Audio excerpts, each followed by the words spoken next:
More than 50 Palestinians were killed or remain missing after an Israeli airstrike on a residential building in Jabalia, northern Gaza on Friday, according to Palestinian civil defense authorities. Approximately more than 50 people were inside this house. Those who got out are only a very small number of children and women. Most of them are still under the rubble.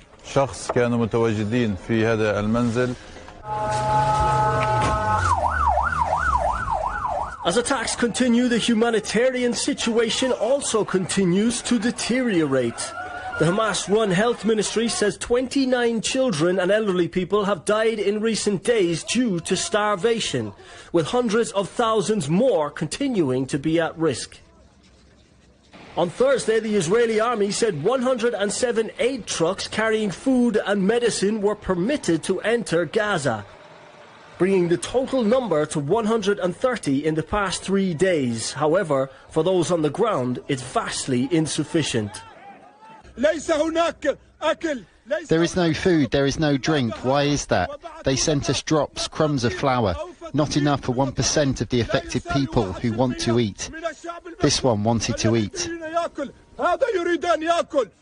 The World Health Organization says 94% of hospitals in Gaza are destroyed or damaged, and more than 80% of the strip is currently under Israeli forced evacuation threats.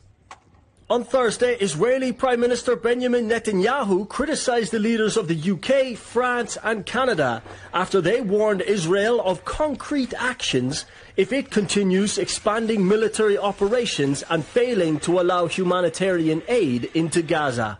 Netanyahu accused them of being on the wrong side of humanity. You won't be surprised to learn that Hamas thanked President Macron and Prime Minister Starmer and Carney for demanding that Israel end its war in Gaza immediately. Hamas was right to thank them, because by issuing their demand, replete with a threat of sanctions against Israel, not Hamas, these three leaders effectively said they want Hamas to remain in power. The United Nations says 629 Palestinians have been killed in the last week in Gaza, a toll that continues to rise. Ken Brown, CG.